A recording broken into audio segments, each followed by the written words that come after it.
وزیر اعظم کی شدید سیلاب کے خطرے پر وفاقی وزراء کو خصوصی ہدایت، شہباز شریف کا وزراء کو متاثرہ علاقوں کے دورے اور امدادی کارروائیوں کی نگرانی کا حکم۔ وزیر اعظم کی این ڈی ایم اے کو پی ٹی ایم سے مکمل رابطے کی ہدایت، شہباز شریف کا دریائے چناب، ستلج اور راوی میں ممکنہ سیلاب کے پیش نظر فوری اقدامات کا حکم۔ کہا متاثرہ افراد کو بروقت اطلاعات فراہم کی جائیں، دریائے کنارے آباد افراد کے انخلاء کے عمل تیز اور مؤثر بنایا جائے۔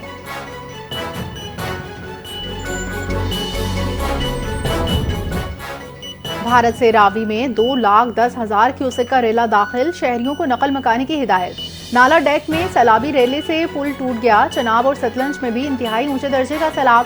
فلڈ فورکاسٹنگ ڈویژن نے جسر، شاہدرہ اور بلوکی کے لیے سیلابی وارننگ جاری کی۔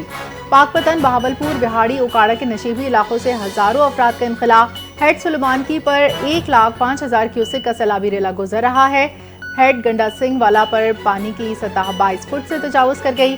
شکر گڑھ میں نالا لئی سمیت نالا اوج اور جسٹر کے مقام پر اونچے درجے کا سیلاب۔ دریائے راوی کے بالائی علاقوں میں شدید بارشوں کے بعد پانی کی سطح میں مسلسل اضافہ۔ دریائے چناب میں ہیڈ مرالہ پر پانی کی سطح مسلسل بلند ہونے لگی۔ تمام متعلقہ محکموں کو مشینری اور عملے کی 24 گھنٹے موجودگی یقینی بنانے کا حکم۔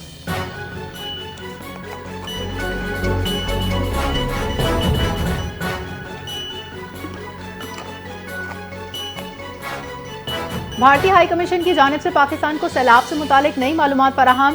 انڈس واٹر کمیشن نے دریائے چناب اور راوی کے مختلف مقامات پر فلڈ الرٹ جاری کر دیا۔ D G P D M A کی پریس کانفرنس، کہا 38 سال بعد دریاؤں میں اتنا پانی آیا ہے۔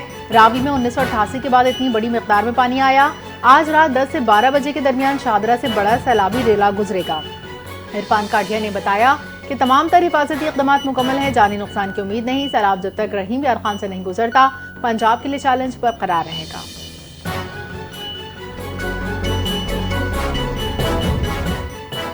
پنجاب حکومت نے سیلابی صورتحال کے پیش نظر پاک فوج سے مدد مانگ لی۔ محکمہ داخلہ پنجاب نے وفاقی وزارت داخلہ کو مراسلہ ارسال کر دیا۔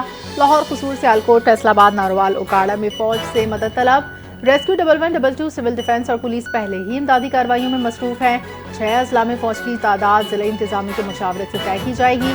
سیلاب زدہ علاقوں میں آرمی ایویشن سمیت دیگر وسائل بھی فراہم کیے جائیں گے۔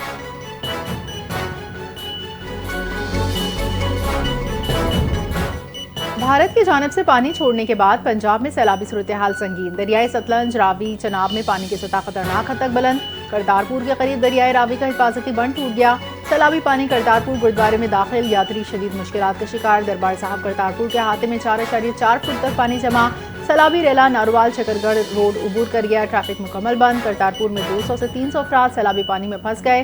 پاک فوج اور مقامی انتظامیہ یاتریوں اور شہریوں کو محفوظ مقام پر منتقل کر رہی ہے۔ کرتارپور میں مذہبی رسومات کی ادائیگی متاثر ہے۔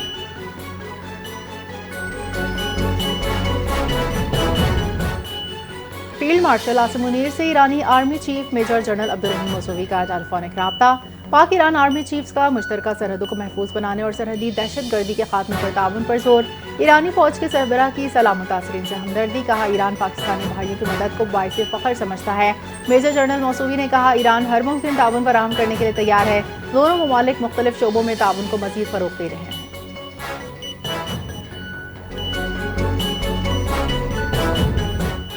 پنجاب میں سیلاب سے کوئی جانی نقصان نہیں ہوا، سیلاب میں پھنسے افراد کو ریسکیو کر لیا گیا۔ وزیر اطلاعات پنجاب عظمیٰ بخاری کی پریس کانفرنس، کہا سیالکوٹ میں 11 سال کے بعد بارش کا ریکارڈ ٹوٹا، چند گھنٹوں میں نکاسی مکمل کر لی گئی۔ پنجاب کی مختلف اضلاع میں سیلابی صورتحال کے باعث فوج طلب، سیلاب سے متاثرہ افراد کے لیے تمام ضروری اقدامات کیے گئے۔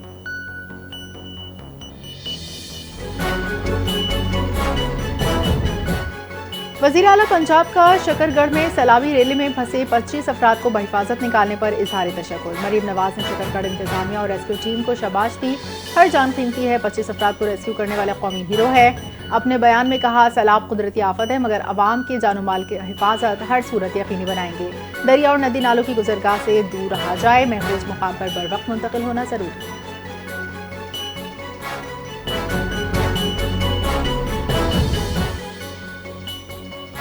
سندھ میں بارش کے پانی کی نکاسی نہ ہونے سے مچھروں کی افزائش میں ہوشربا اضافہ۔ کراچی سمیت سندھ کے مختلف شہروں میں ڈینگی کے کیسز یکدم بڑھ گئے۔ بلڈ بینکس پر پلیٹلیٹس اور میگا پلیٹلیٹس کی مانگ بڑھ گئی۔ رواں سال سندھ میں سرکاری سطح پر ڈینگی کے 436 کیسز رپورٹ ہوئے، جن میں سے 375 کا تعلق کراچی سے ہے۔ اس ڈیٹا میں نجی اسپتالوں کے اعداد و شمار شامل ہیں۔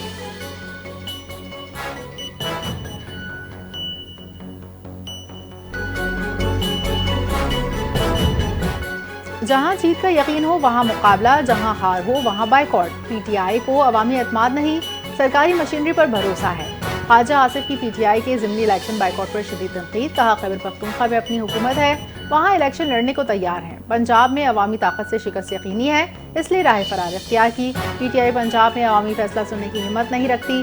خواجہ آصف نے الزام لگائے کہ الیکشن نہیں مرضی کا کھیل ہے۔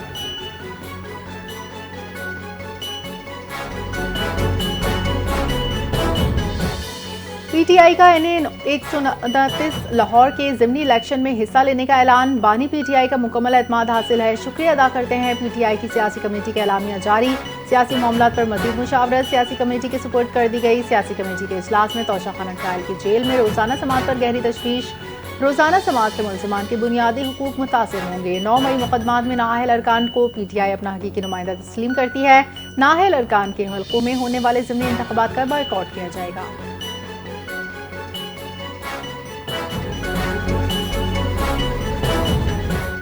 جھیلیں ہماری ثقافت، سیاحت اور ماحول کی شناخت ہیں۔ پنجاب کی جھیلوں کو سیاحت کے مراکز بنا رہے ہیں۔ وزیر اعلیٰ پنجاب مریم نواز کا جھیلوں کے عالمی دن پر پیغام، کہا جھیلیں قدرت کا حسن اور حیاتیاتی زندگی کا استعارہ ہیں، جھیلوں کا قدرتی ماحول محفوظ رکھنا اولین ترجیح ہے۔ پنجاب سیاحتی ترقی اور قدرتی توازن کے ساتھ آگے بڑھ رہا ہے، بہتر مستقبل کے لیے جھیلوں کو محفوظ رکھنا ہم سب کی ذمہ داری ہے۔